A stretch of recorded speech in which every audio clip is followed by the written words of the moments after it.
প্রধানমন্ত্রী এবং মাননীয় রেলমন্ত্রী অশ্বিনী বৈষ্ণব সাহেবকে আমি বিশেষ রূপে আজকের এই খুশির দিনে তো আমি ধন্যবাদ জানাই।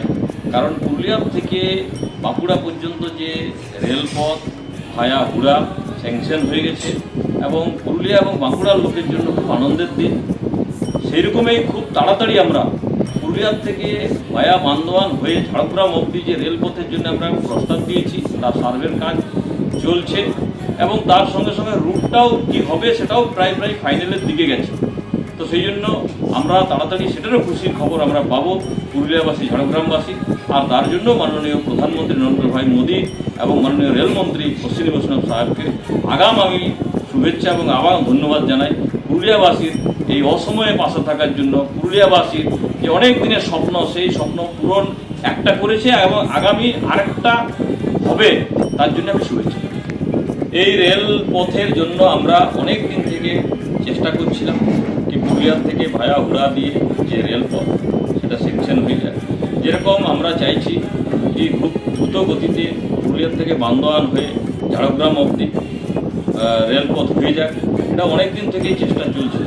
স্থানীয় আমাদের অনেকজন রাজনৈতিক ব্যক্তিত্ব, ভারতীয় জনতা পার্টি, তার সঙ্গে সঙ্গে অনেক সোশ্যাল ওয়ার্কারও লেগে থেকেছে কি তাড়াতাড়ি হোক।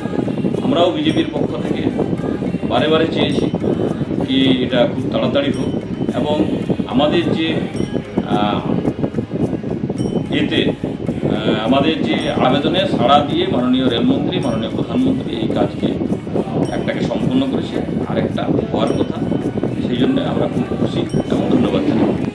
অনেকগুলো রেলের প্রজেক্ট এখনও বাকি আছে রাজ্য সরকারের এনওসির অভাবে। সে তোড়াং রেলওয়ে স্টেশনের কাছে রোড ওভারব্রিজ হোক, কিংবা বাঘমুন্ডি থেকে বলরামপুর যাওয়ার যে রাস্তার উপরে বরাবন স্টেশন আছে, সেই বরাবন স্টেশনের কাছে যে রোড ওভারব্রিজ হোক, কিংবা সুইসা রেলওয়ে স্টেশনের কাছে যে রোড ওভারব্রিজ হোক। সেরকমই গোশালা মোড়, পুরুলিয়ার যে একপাশে মেডিকেল কলেজ, একপাশে আপনার সদর হাসপাতাল, তার মাঝে যে রোড ওভারব্রিজ কাজ চলছে, সেখানে তাতেও ইলেকট্রিক ডিপার্টমেন্টকে দিয়ে বারে সেখানে বাধা সৃষ্টি করা অত্যন্ত দুর্ভাগ্যজনক, অত্যন্ত দুঃখজনক। এই পশ্চিমবাংলায় যে সরকার চলছে, সে ডেভেলপমেন্ট তো নিজে করবেই না, অন্য কেউ যদি করতে যায় তাতে বারে বাধা দিচ্ছে। আমরা চাই এই যে এনওসি যে সমস্যা আসছে আগামী দিনে হবে না, কারণ ভারতীয় জনতা পার্টির সামনে যে সরকার হবে, ডবল ইঞ্জিনের সরকার হলে আমার মনে হয় সব কিছু সুষ্ঠুভাবে হবে এবং এতদিন ধরে যে কাজগুলো এখনও পর্যন্ত পেন্ডিং রেখেছে সেগুলো আগামী